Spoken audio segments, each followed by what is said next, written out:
and I'll explain that when we get back. Would, GreenTalk. that would scare me a And little they bit if I was a lost. Golden State fan. They lost at their home.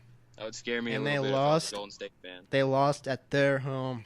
You are listening to Green Talk, presented by GreenRunSteep.com. Now, here's your host. Jordan puts on his show. Jordan took it. As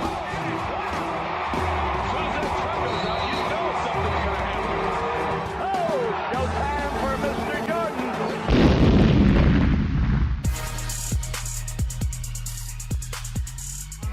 And welcome back, basketball fans, Celtics fans, every kind of fans, to another edition of the Green Talk podcast, powered by GreenRunsDeep.com. I am your fill-in host, Trent Fleming. Sadly, Jordan could not be here today. And with us, as always, is our executive producer, Brandon Kivlin. How you doing, Brandon? Good. How you doing, Trent? I'm good. And our special guest for the evening is Tim Gorton, writer for GreenRunsDeep.com. On the show today, we're going to talk about round two of the playoffs. Got to get into some of that, and we're gonna start with the greatest Celtics ever bracket, which should be a lot of fun. We're also going to talk some Twitter questions that we've been putting out for the last week, and play a little game called Type It or Typo, done by Brandon Kivlin himself. So first thing we want to get into is Tim. What's going on? Yeah, how you doing, brother? I'm good. How are you? Good, man. Always. Great day to be alive, man. We want to get into the Cavs Bulls series hardcore, man, because that first game was crazy. And I know you wanted to do some matchups talk, so talk to me, big guy. All right. Well, for me, one of the key things for this series for the Cavs would be not having J.R. Smith for the first two games and not having Kevin Love for the entire series. As we saw in Game 1, Pau Gasol had 21 points and 10 rebounds down low. Also, Joakim Noah had 9 rebounds, which if Kevin Love was there, he would probably help diminish those rebounds. Also, Derrick Rose having 25 points and Jimmy Butler having 20 points also doesn't help the Cavs very much either. J.R. Smith averages 9 points per game in the playoffs, which isn't that much, but it could have helped the Cavs in the first game, seeing how they lost by 7 points. LeBron James only had 19, but he also had 15 rebounds to help contribute without having Kevin Love. Kyrie Irving had 30 points, which the Bulls would try and have to slow him down somehow. And Iman Shumpert had a surprisingly good game with 22 points and filling in for J.R. Smith. So I think this series will be a good series to watch, and I predict that the Bulls will end up winning in 7 games. That's bold, man. That's bold picking against LeBron. By the way, the last I don't know how many times it was, but I read the stat earlier. The last few times at least that LeBron's team has faced off against the Bulls in the playoffs in a best of 7, they've lost the first game and come back and win the next 4 every single time. So I did see that stat. I saw it. I believe I saw it on ESPN. They were broadcasting it, and I think I saw that. I did see that, but I still believe that the Bulls will win in 7, only, I think, because the 2 games that the Cavs will be out with J.R. Smith, I feel that those 2 games are going to be pretty crucial without him. Even though he's not a big contributor on the team, he still contributes somehow with his 9 points. Definitely. Well, those are pretty understated points. You just talk about 9 points, but the other thing there is that the threat of JR being on the floor is something else that the Cavs don't have right now, and I think that's really hurting them. Yep. But on the flip side of that, Chicago's not going to shoot 55% from 3 for the rest of the series. That's not going to happen. They were 40 of 80 from the floor in general, and 10 of 18 from the 3-point line. That's not going to continue to happen. It probably won't, but they are a pretty good 3-point shooting team with Dunleavy and Butler, and obviously Rose can penetrate and pass out to wherever's open on the 3 line. But another key thing for me is that they won that first game in Cleveland, so that shows that they can already win on the road. Oh yeah, true. And we always knew that they could win on the road.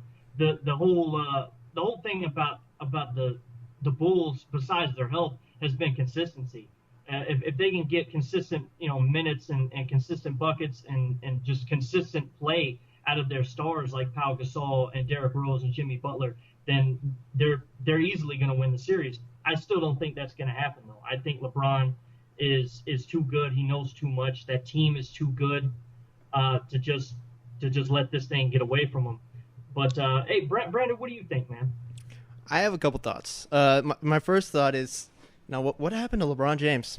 They had to move him to that 4 spot.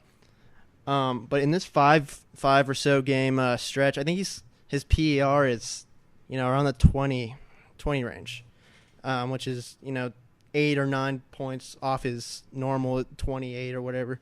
He has not looked the same. I think he's just getting older, and he can't carry a team, which that's what they're asking him to do right now. He has to carry. And you mentioned that your thought about they're not going to shoot threes.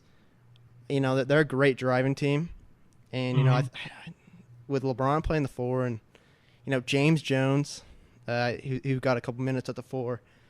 I mean, who's protecting the bucket?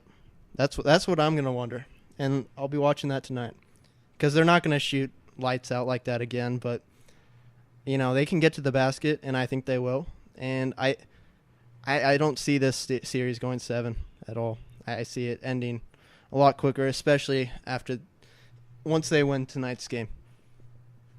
Wow. Calling the Bulls the Bulls winning tonight's game? Yes, and I'll have some money behind that. Oh wow, man of conviction. Yes, sir. Well, hey, I heard a really interesting bit by Colin Cowherd this morning. It was on his show from yesterday. He was talking about how the difference between this team and last year's team with the Heat for LeBron is the fact that he doesn't want to play the 4. He doesn't want to be underneath the basket. He wants to get out in transition. And the fact that he's playing with guys like Kevin Love and Timothy Mozgov, and he likes those kind of guys. In his letter talking about all the people he was excited to play with, Tristan Thompson was on there. I mean, he's a mediocre player in the league, but he does the things that LeBron doesn't want to do. LeBron does not want to have 15 rebounds a game, which he had in the first game of this series. He had 19 points, 15 rebounds, and 9 assists. And I mean, if you're asking me if LeBron's slowing down, I don't think so. I think LeBron is playing the same game that he always plays, but he's having to do the things now that he doesn't want to do and hasn't really had to do in the past with this current Cavs team. So now he's doing it, and he's gonna have to do a lot more of it because the Bulls are huge. I mean, they got that huge front court. Yeah, and Mozgov only had 5 boards in that game. Tristan Thompson only had 8, and I mean LeBron led the way in every statistical category besides points. I mean, he was 3rd in team on points, but rebounds he was the highest, assists he was the highest by far. He had the most steals in that game for them. He had a block. I mean, he had 6 turnovers, but at the same time, I mean, the dude's on the floor for 41 minutes. This is his 5th straight year going this deep into the playoffs. And I mean, you gotta understand, like, there's a lot of wear and tear on this man's tires right now. And the fact that he's still playing at such a high level really speaks to how great he really is, in my opinion. So I can't really get it from what you're saying. Are you predicting a Cavs win? I can't see a team like this going that far with so much on LeBron James' shoulder doing stuff he doesn't necessarily want to do. I think that they will find a way to win. I think that the team has shown it's flexible enough. to adjust from game to game and really kind of figure out what they're up against, what they're going, what they're trying to do, and how to get there. And a lot of that is the way that LeBron plays. LeBron, after this game, knows that he's going to have to score more. He's going to have to shoot better than 9 of 22. He's going to have to drive to the basket a lot more than he did in this game. He took a lot of jumpers. And he knows that he's going to have to be underneath the basket, and he's going to have to try to get his guys out on the break, especially Kyrie Irving and Iman Shumpert, in order to get quick buckets, because he's not going to be able to be that guy that gets out on the break anymore. So him transitioning from being the quintessential small forward / shooting guard to this underneath the basket 4 that he's going to have to be for this series is what's going to make the difference in the series, in my opinion. I think that his talent level is so great that any ability that he has to transition his game from one spectrum to the other is going to make the difference in his entire team. So I take the Cavs in 6. And I think toward the end of the series, I don't think the Bulls are going to have a whole lot of answers for him at all. I think him at the 4 is where the Cavs need him, though. Like even if he doesn't want to, that's where they need him. I mean, like you said, he had 19 points, 9 assists, 15 rebounds. If he's playing the 3, I don't necessarily think his stat line would look like that, and the game might have been worse because in that game they needed rebounds, and he's the one who got them for them. And I get why they put him at the 4 is because Kevin Love's not there, and he's a big body guy that can handle 4s. But I mean, Tristan Thompson is a 4, and he's a decent 4 in my books. And you got Mozgov and Perkins that can be the centers. Perkins could be the rim protector. I mean, you might even be able to do Mozgov and Perkins at the 4 and 5. Oh, but God. I think that LeBron needs to stay at the 4 in order for them to win a series like this because of no Kevin Love. And once they get J.R. Smith back, they'll have Smith and Shumpert in the front court. So I think he needs to stay at the 4. Huh. Go ahead, Brandon. No, go ahead. Well, see, the thing about it, like you were talking about, Tim, how they might actually, switch it up and put LeBron back at the 3 and start Tristan Thompson at the 4. And, you might be seeing that tonight just because they got so dominated underneath the basket in that game, in game 1 against the Bulls. We might actually be seeing a little bit more of a traditional lineup from the Cavs. But in your opinion, Tim, what is the most key matchup as far as player-to-player matchup in this series? What do you think is going to be the determining factor as to who wins and who loses based off of that one matchup? Real quick. For me, it would probably be Butler and James. Probably that matchup. I think if that matchup is even there, because like we said, LeBron might be playing in the 4, and I doubt that Butler would guard a 4. But that, to me, that's one of them. And another one would definitely be Derrick Rose and Kyrie Irving. And they were pretty evenly matched through the first game. I mean, Kyrie had 30 points and Derrick Rose had 25. And they were both right there with each other with assists and rebounds.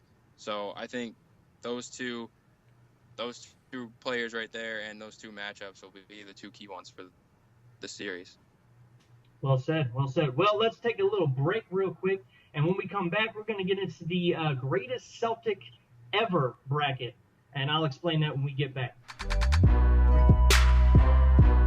Thanks for listening to Green Talk, presented by GreenRunsDeep.com. Remember to check us out on Instagram at CelticsNation5, on Twitter at CelticsNation5, and of course the website GreenRunsDeep.com. And now, back to the show. All right, welcome back, Celtics fans, basketball fans alike. Today, we want to get into a little bit of some reaction on Twitter.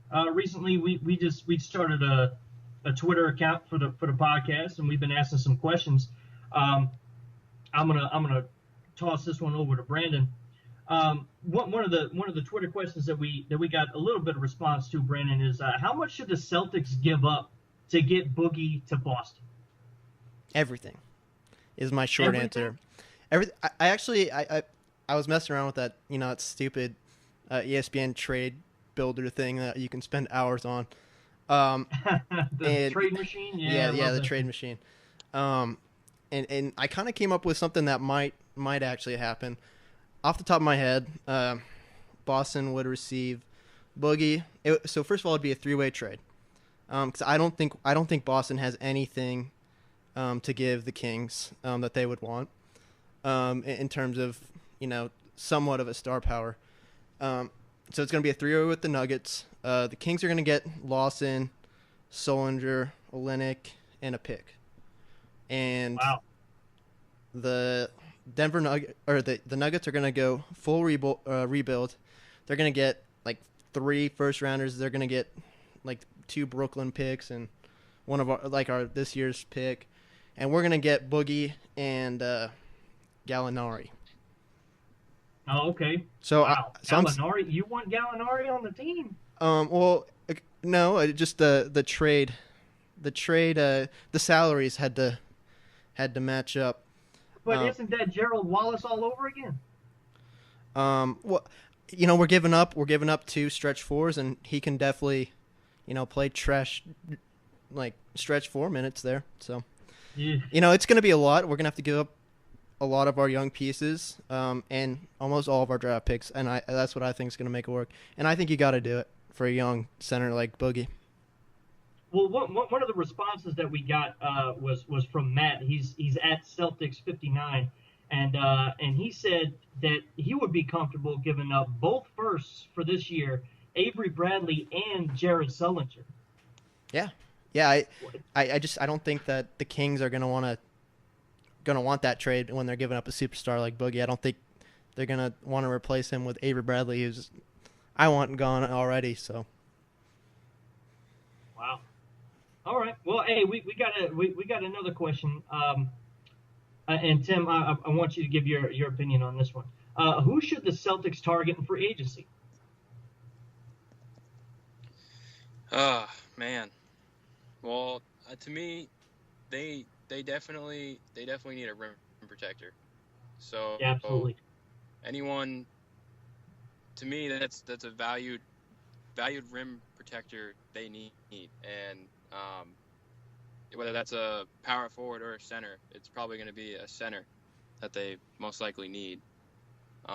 So I would go with a high value rim protector that isn't at a advanced age. That's who I would shoot for. Yeah, like a DeAndre Jordan. Yep, that would be a perfect fit. Even though his free throw shooting is awful, I would still get him in here through free agency. I would definitely co-sign on that one. I'd like to throw in a dark horse. Maybe the Celtics have been getting all these guys in free agency. They're signing them for low and kind of building their value up. What about Greg Oden? I know he was working out, hoping to get back. What are your thoughts on maybe trying to get him on a cheap salary and maybe hope he pans out? You can always go with that theory of we're not giving up a whole lot, we're not spending a whole lot of money to see where this guy goes. But Miami tried that already, and Greg Oden played 15 minutes at the most in a couple games, and that was it. That he just couldn't get over the hump. He couldn't get past the injury problems and all, my knee feels bad today, so I can't do it. To me, I feel like it would be more of a headache than anything else trying to get somebody like a Greg Oden on the team. All right. That's just me. Josh Milnick at Rated R Milnick 8R said that they should go after Kevin Love, Jimmy Butler, Kawhi Leonard, Chris Middleton, or Monte Ellis this offseason. What do you guys think about that? Wow. Go ahead, Brandon. That's shooting pretty high. I think we can cross Kevin Love off that list, unfortunately.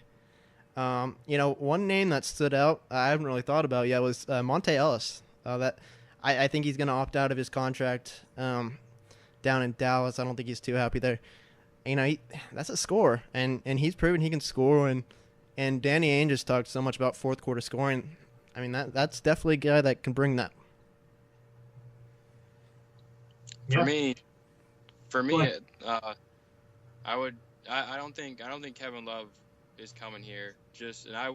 I wouldn't really want him here anyways, because he's pretty much what you have with Sullinger and Olynyk. He's a stretch forward or stretch big guy, and that's not something you need right now. So I wouldn't go with Kevin Love. Jimmy Butler and Monte Ellis would be two key ones for me. But then again, if you get one of those guys, what do you do with Bradley? Do you send him in a trade, or I guess that's the only thing you can do. But if it was me, I would go with Jimmy Butler through free agency. Wow. Well, and that brings me to the last question.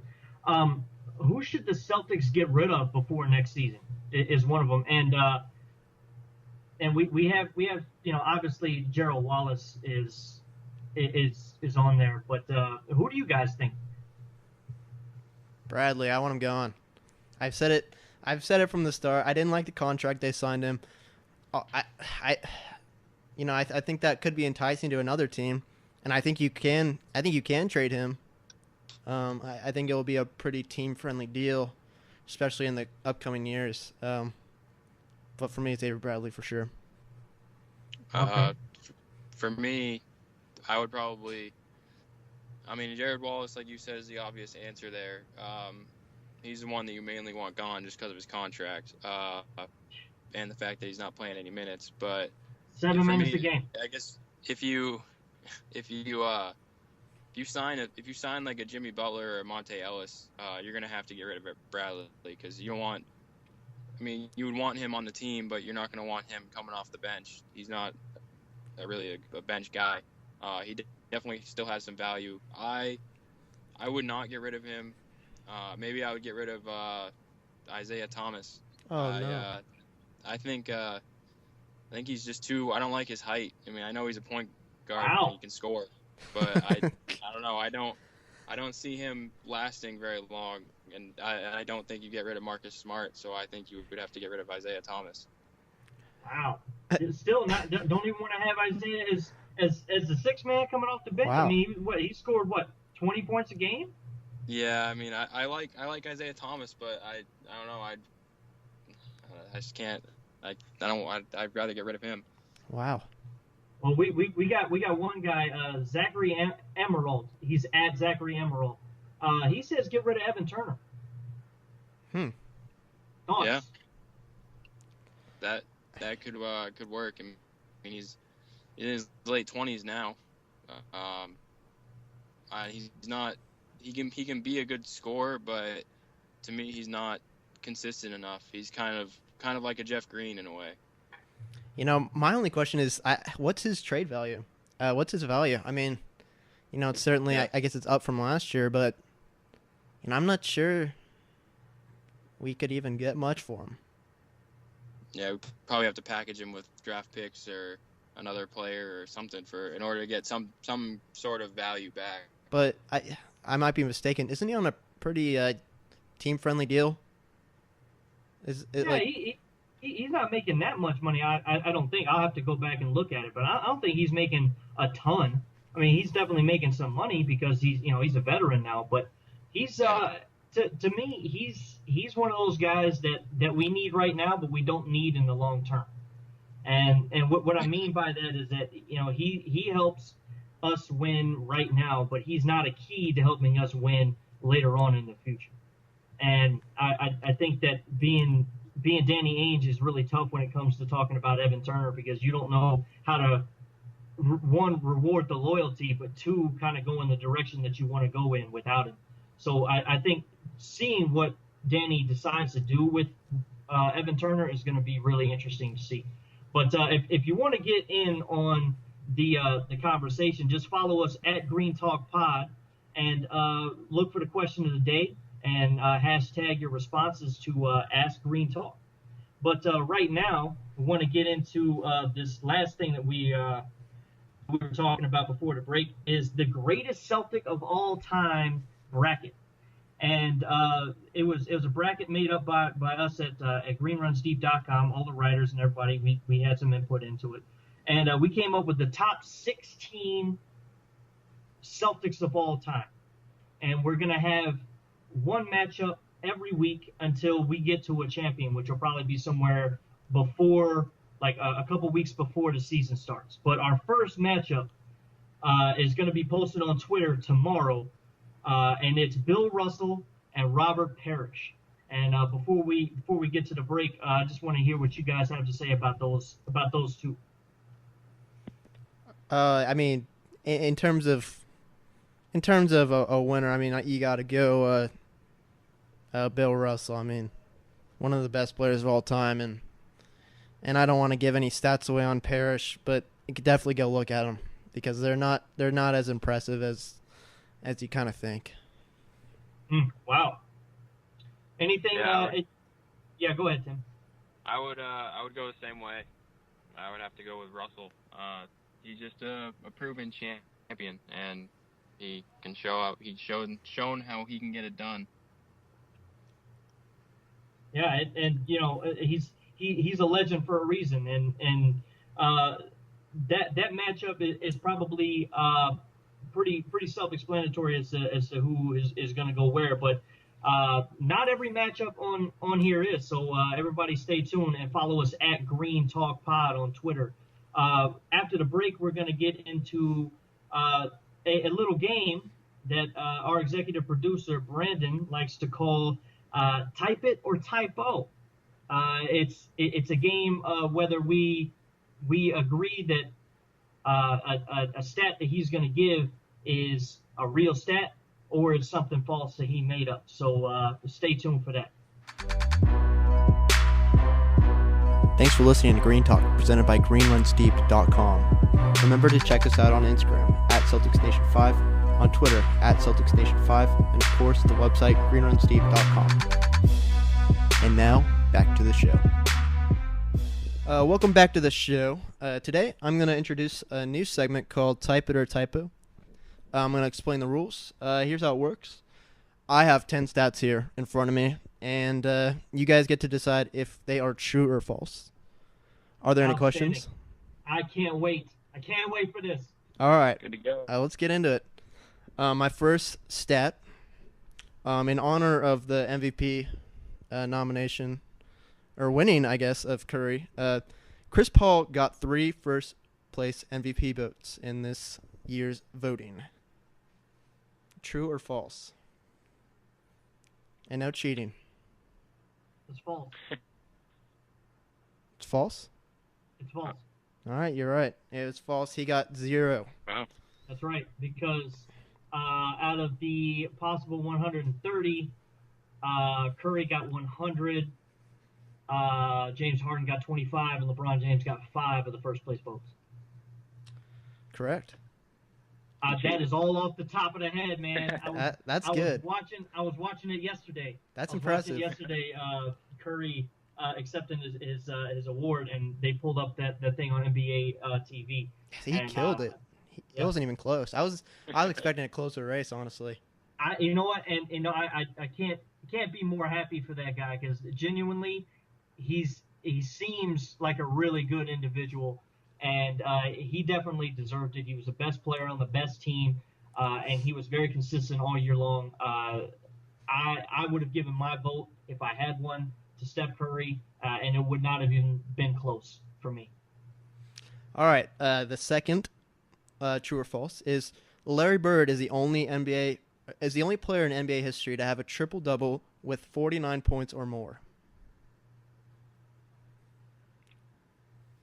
False. What do you think, Seth? All right. I'm gonna go true. I'm gonna go true on this. All right, and you'd be correct. He is the only player. Wow. Bam, 2 for 2. I like it. All right.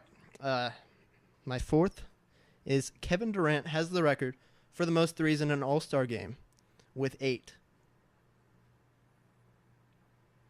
False. Trent? I feel like someone. I feel like they've shot more. I feel like someone's made more than that. Yeah, but I don't know if anybody's played that many minutes to where they would be able to shoot and make more than 8. So I'm going to go true. Well, What happened? you're incorrect. I'm sorry. The Yeah. answer is Carmelo with 8. Carmelo had Wow. 8. Oh. Yes, I'm sorry. All right. This year will This year will be the first NBA Finals since 1999 that neither Kobe, Dwayne Wade, or Tim Duncan will not be appearing in. True or false? True. Trent? Since 99? Yes. That's true. Yes, that's correct. That was easy. I'll get into a little harder one. The shortest player ever to play in the NBA was 5'5". True or false? Shortest player to ever play in the NBA was Correct. 5'5"? Yes, to step on the court. Ugh. That's a tough one. That's Muggsy Bogues, and that's true. No, was he shorter than 5? Or was he 5'5"? He was, I believe he was 5'5". I don't remember. It's been a long time since I looked Yeah, up Muggsy Bogues' stats. I'm gonna go with true. I feel like he was probably right there. So I'm going to give you half credit there. It was Muggsy Bogues, but he was 5'3". Oh, Wow. He was listed Wow. at 5'3"? Yes. Or he actually comes in at 5'3"? According to his Wikipedia page, which I've got to believe is true, he is 5'3". So you got half off there. All right. I'll take it. I'll give you half credit. All right. Thank The Clippers, in honor of the playoffs, the Clippers, the Pelicans, the Raptors, and the Grizzlies have all never been to an NBA Finals.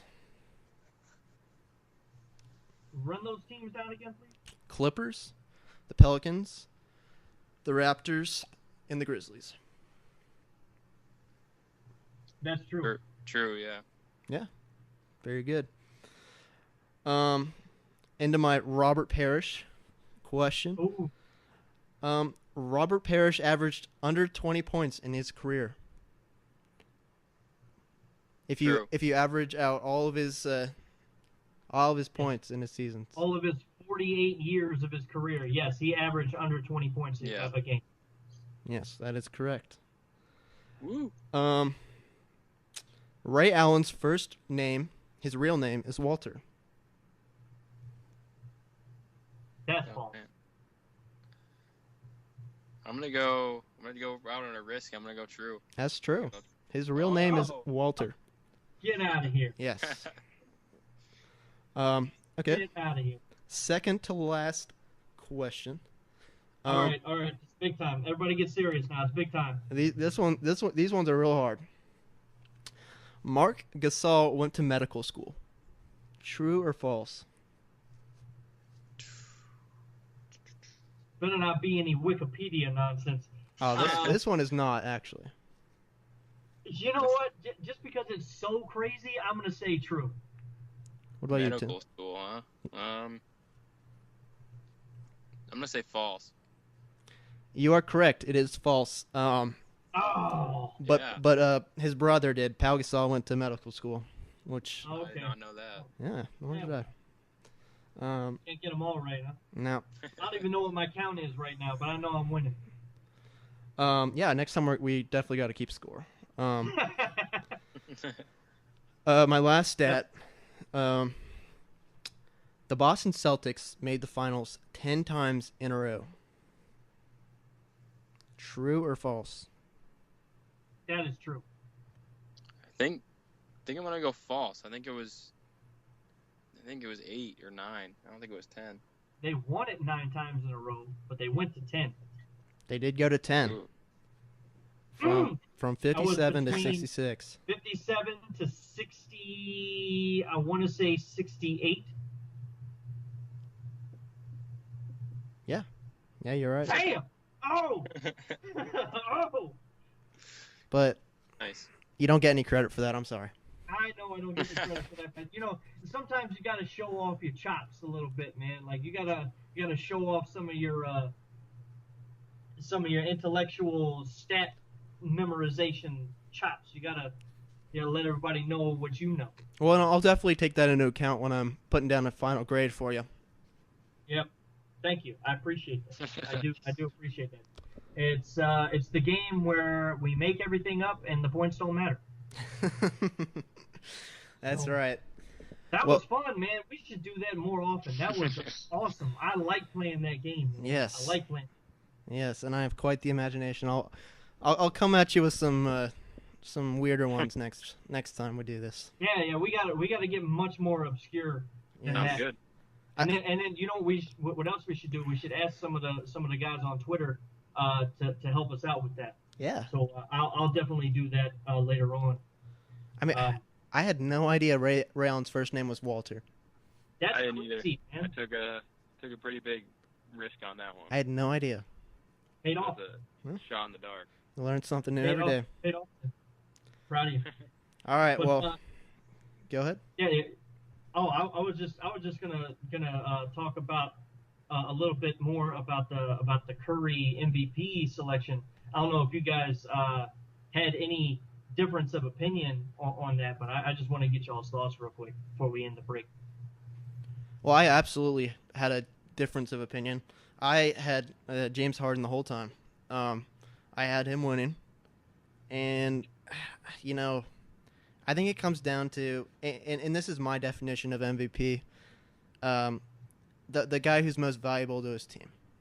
So here's how I like to play.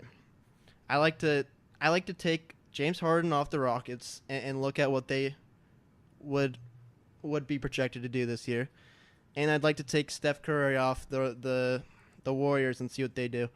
And I still see the Warriors as a good team. I don't see the Rockets even coming close to making the playoffs.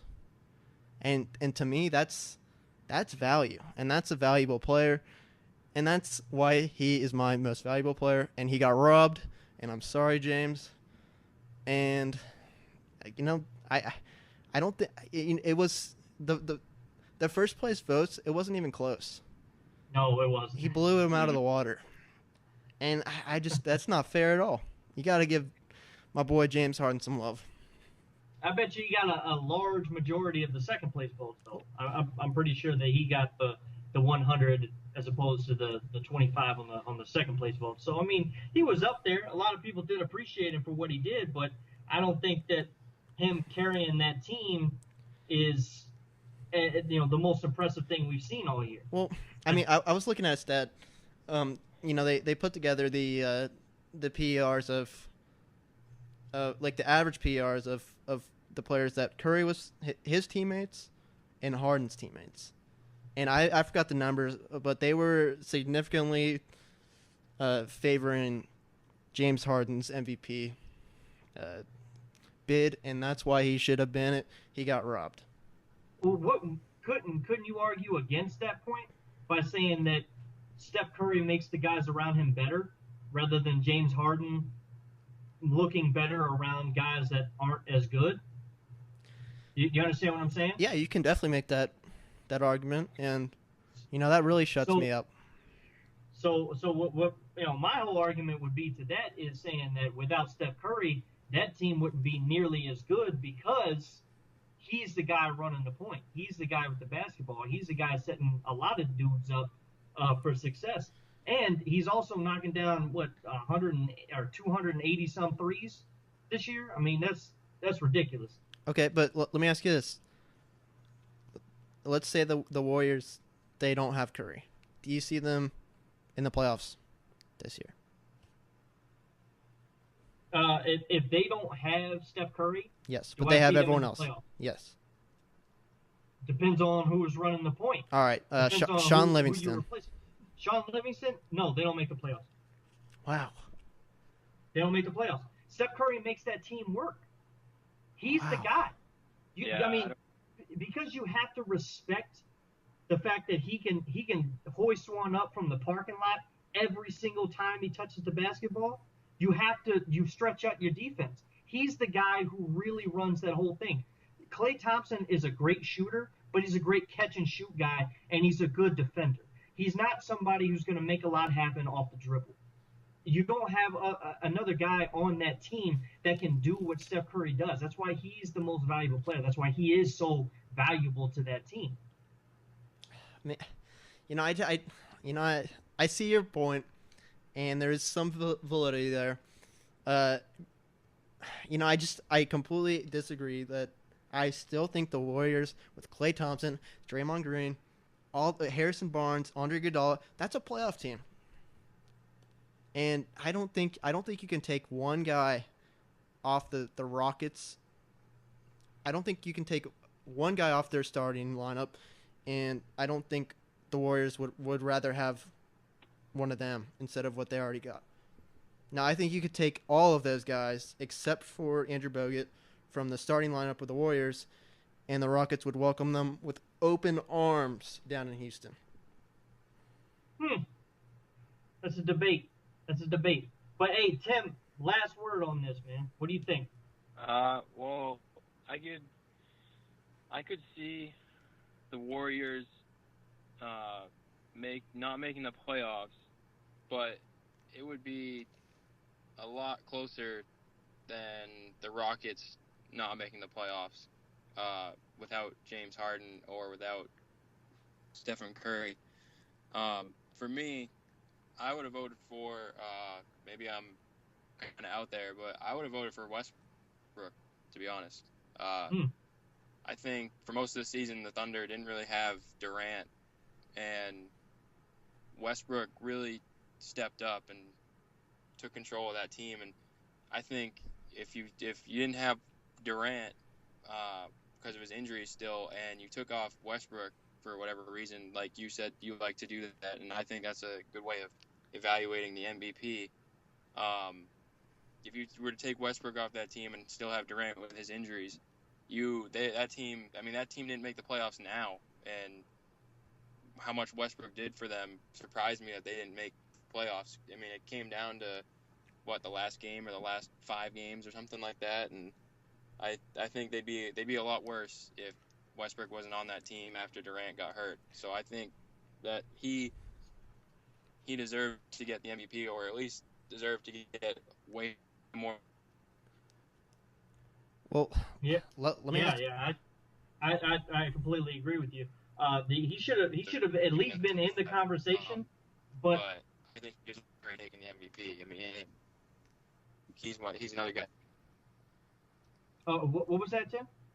I think Steph Curry was definitely deserving of the MVP, but I would have voted for Westbrook. So who do you have in your second place? Using your reasoning, of how you define an MVP, who do you have getting your second place vote? Getting my second place vote, I would probably go with Curry, and then I'd probably by using your reasoning that you used with Westbrook, you'd pick Curry. Yeah, I mean, do you I don't know. It's hard to say because that team. I think that team's much better than the Mavericks, without Curry. In my opinion. I don't agree with that. I don't know if I would agree with that either. I mean, the Mavs, their starting 5 is almost entire All-Stars.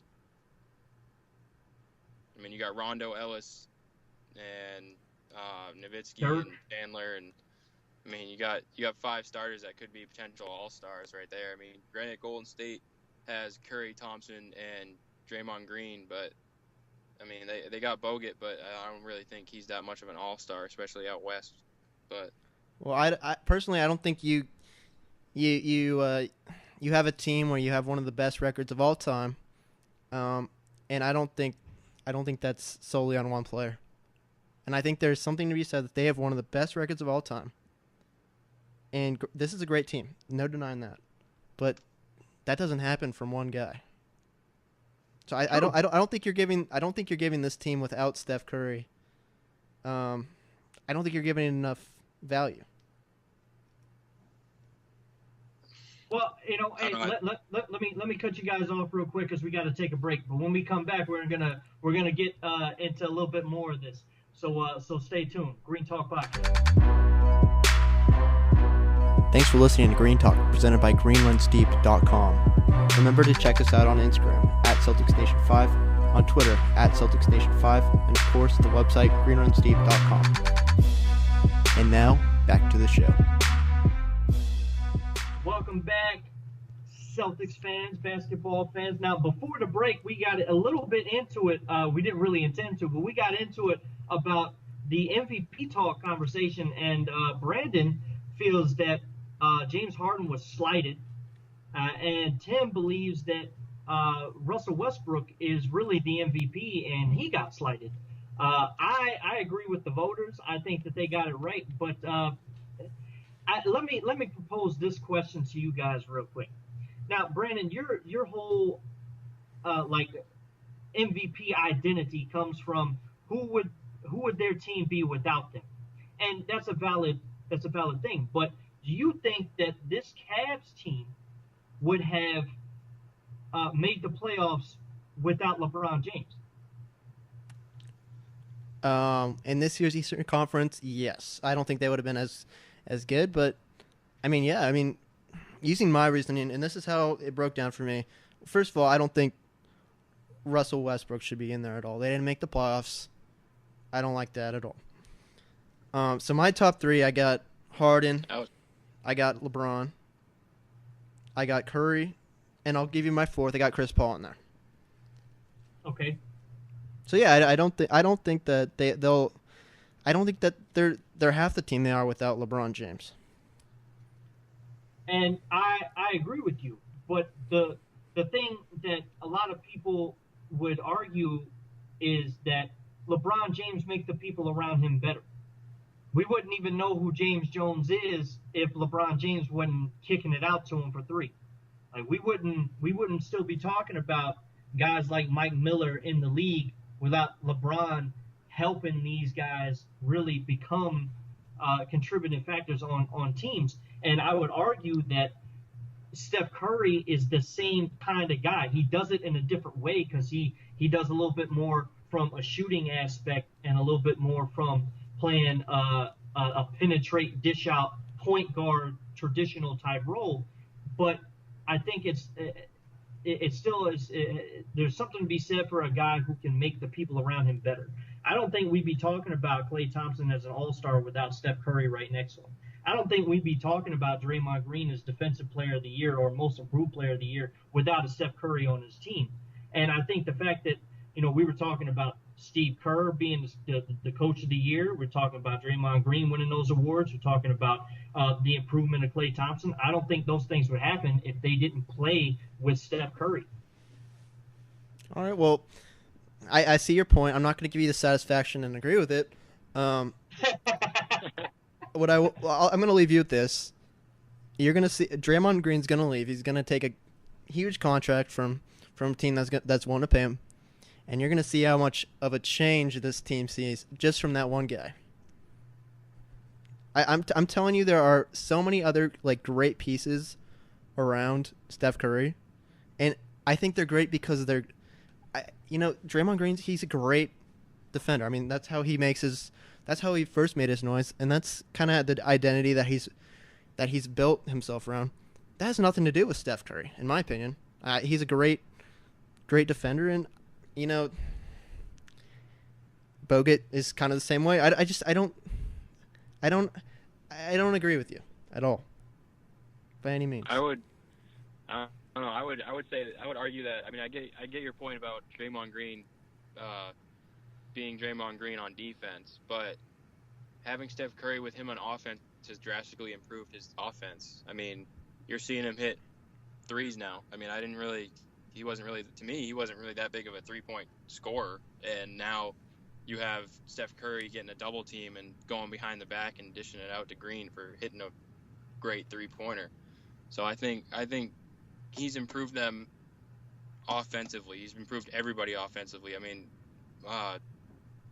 Klay Thompson has definitely, maybe he hasn't improved, but he's definitely been a consistent 3-point shooter, and I think that goes to double teams on Curry and Curry driving, getting in, and kicking it out to them, just like most, or not most, but some point guards do in the league. I mean, you look at Derrick Rose, he's a definite penetrator, but once he gets in, and if he doesn't have that shot, he's going to kick it right back out to Butler or someone, making them look great. But I also think that the reason why LeBron doesn't get as many All-Star votes as he does is either, one, he's not well liked throughout the voting, or he's in the Eastern Conference where LeBron James? Yeah, LeBron, where he's Is not liked by the voters? Oh, the voters love LeBron James. Oh, they love him. He's won like the last 10. Yeah. I mean, I guess. He's got but, 4 to his name. So. I don't know. I feel like I wouldn't go LeBron's route, only because he's in the Eastern Conference, and he is. I mean, obviously he's the best player in the league, but him being on the Cavs kind of hurts him for MVP because he's in the Eastern Conference. I mean, if you take him off that Cavs team, and they could probably still make the playoffs because they're in the Eastern Conference, and that doesn't really. I mean, if that's how you evaluate your team or your MVP, and your team's still making the playoffs without you, I think that hurts you. Granted, but and I'll definitely give you that. The fact that the Eastern Conference is weak does hurt any potential candidate that comes out of the Eastern Conference. But the fact that LeBron James still got 5 first-place votes after he had a season that wasn't even up to his par, much less, the MVP type of season that we're normally seeing from him. So my whole thing about that is it still doesn't take away from the fact that LeBron makes other people better, and so does Steph Curry. Steph Curry does it in the same manner. Take Miami, for example. Miami didn't make the playoffs in a weak Eastern Conference. Why? They lost LeBron James. They weren't the same team. Oh, and They Chris also lost Chris Bosh, and I mean, Dwayne Wade was putting up some good points for them, but other than that, they did go downhill after they lost LeBron. They were in the playoffs before Bosch went down, so they were definitely going to make it. Yeah, they were there, but I don't know. Like I said, they both, Curry and James, definitely help the other players around them out and make them better. But to me, if you were to take Steph Curry off that team, yeah, they wouldn't make the playoffs. But if that team was in the Eastern Conference, they'd probably be like the 4 seed or the 3 seed in the Eastern Conference without Steph Curry. And I mean, like I said, if you take LeBron off the Cavs, they probably still make it as a decent seed in the playoffs, because you still had Irving, who was still playing pretty good with the Cavs before LeBron got there. And I think LeBron has made him better, and they've definitely made Kevin Love better. But if you were to take LeBron off that team and still have Kevin Love and Kyrie Irving, I still think that they make the playoffs in a weak Eastern Conference, which hurts LeBron's MVP race. Well, I've long talked about how I think that the Sacramento Kings will make the playoffs if they play in the Eastern Conference. I mean, it just goes to show you how difficult that conference is to play in, and the fact that Steph Curry's team was on top of it, on top of the league, was a historically great team. With a first-year coach. I mean, say what you want about, it's Mark Jackson's team, everybody, it got put together before you even got there, so on and so forth. He elevated their game. That him as a coach, he elevated their game. So to me, it's interesting to see the fact that a lot of people are willing to dismiss that, because to me, when your team is great, when your coach is new, and you set records, you should win the MVP. I'm still so caught up on this Steph Curry talk. You guys kept saying, that he makes his team better. And, you guys kept talking about how he'll pass it out and kick it out. This guy is averaging 7 assists per game, which, To me, that's not very impressive. For especially for an MVP candidate at the point guard. Yeah, but if you were to do that with his scoring, I mean, his scoring is ridiculous. And he's the one that they want the ball in the hands of when the shot's gonna matter. It's either gonna be him or Klay Thompson if they need a three. And I think they would rather go with Curry. And I mean, what'd you say it was? 7.5 assists. 7 a game. Yeah, I mean that's not. I mean, it's not great, but it's not bad. I mean, 7.5 or 7 assists. I mean, is a decent number, I think, for a point guard, especially one that can score. I mean, he's mainly a scoring point guard, but when he needs to, he'll kick it out, and he does. Either way, he still helps his team out in other ways than that, I guess. Well, hey, do me a favor real quick and look up how many assists Derrick Rose had when he won the MVP. Yeah, you could do that. When was that? 08? Yeah. I think so. Yeah. No, it wasn't 08. It wasn't that long ago. When did you win it? Let me see. I'm gonna pull it up real quick. The thing about, and by the way, 7.5 assists. I don't care. Dude is still one of the better passers in the league. Just saying. Steph Curry is still one of the better passers in the league. And Yep. I beg you to find somebody who is better than him besides a CP3 or a Rondo or, these guys that we know of as passers. Fine, okay, like take Tim's example for instance. Russell Westbrook, great player, lots of energy, not a better passer than Steph Curry by far, and he plays the same position. Yeah, he's not. He's definitely not a better passer, but I don't know. They're both scorers, but the way they score is different. If that makes any sense. Curry's definitely more of a shooter, and Westbrook's more of a penetrate and I'm gonna dunk it in your face type of point guard. Granted. He, to me, I don't know. Like I said, my first place vote would technically go to Westbrook. I'm happy that Curry got it, and you'll probably won't hear much of an argument out of me that Westbrook probably deserves it more. But for me, I would vote for Westbrook just because I know his team didn't make the playoffs, but it also came down to the last game and the fact that team didn't have Kevin Durant, and if you were to take Westbrook off that team and have Durant still have his injury issues, then that team would have been far worse. They probably wouldn't have made the playoffs in the Eastern Conference if they didn't have either one of those guys. And you're sure you're not from Oklahoma? I'm sure. Hey, Brendan, I looked it up. The year was 2010-2011 when Derrick Rose won his MVP. He had 7.7 assists. So what was Curry's? 7. In the season, 7.7 actually, and in the postseason, it's 7. How many points per game did Steph Curry average? For the season. This season, man, I know he's averaging like 28 in the playoffs. It's got to be somewhere around that, like 25. He had, he had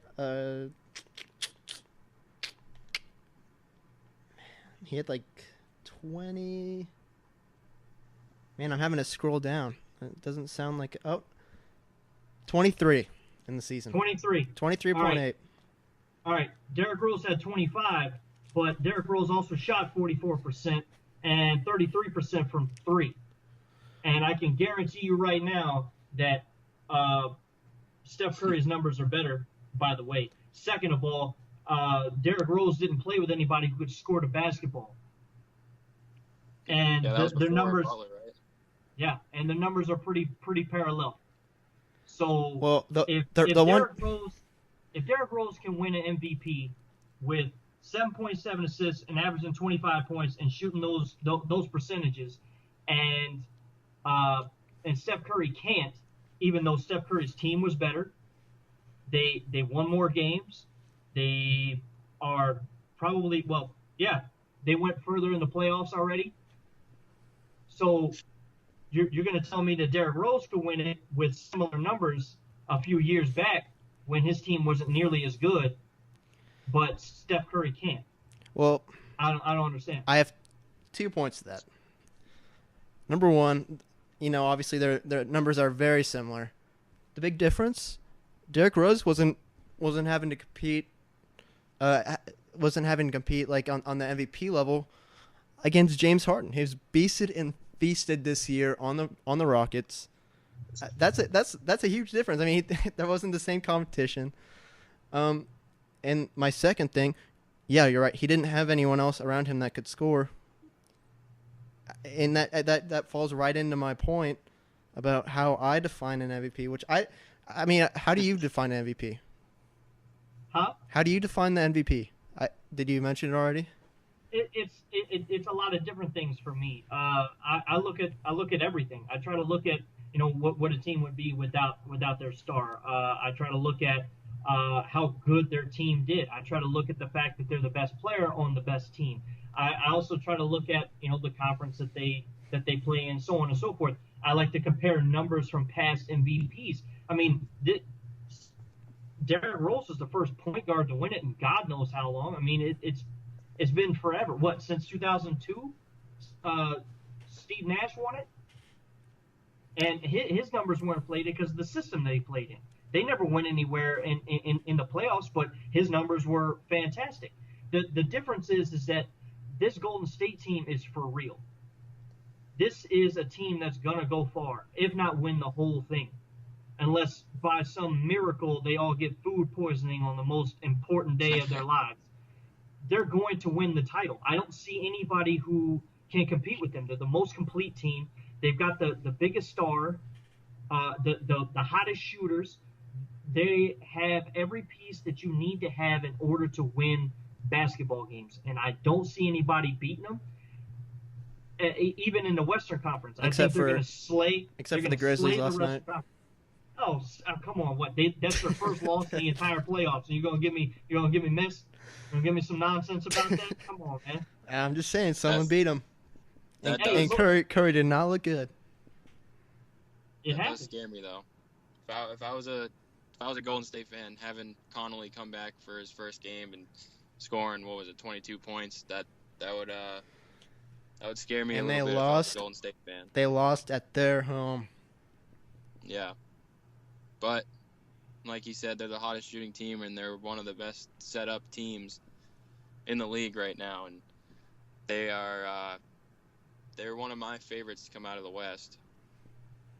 They are my favorite to come out of the West. There's no other team that's going to do it. And say what you want about Memphis, they're going to be a tough matchup for Golden State. But I think at the end of the day, Golden State takes it no problem. I think pretty easily once they're able to figure everything out. I think Golden State wins it. Wow. Well, that's not as bold as your Steph Curry MVP statement. But watch out for the Clippers. That's all I'll say. That's the other team that I have coming out of the West. It's either going to be, for me, it's going to be the Clippers or the Warriors. Yeah, gonna be really interesting to watch. But that does it for us on the GreenTalk podcast for this week. Stay tuned for another edition next week, and follow us on Twitter at GreenTalkPod. I want to thank Tim Gorton for being here with us. Appreciate you, Tim. Yeah, no problem. Thank you. Hey, no problem, man. And as always, the executive producer, Brandon Kivlin. Appreciate you, man. Yes. And hopefully next week we'll have the Godfather, Jordan Drayton, back on, and we'll be talking to you guys via Twitter over the next week. And make sure that you vote for your favorite in the bracket. And as always, bleed green. Thanks for listening to Green Talk, presented by GreenRunsDeep.com. Remember to check us out on Instagram at CelticsNation5, on Twitter at CelticsNation5, and of course the website GreenRunsDeep.com. Until next time, that's all for Green Talk. Stay tuned for the next announced podcast.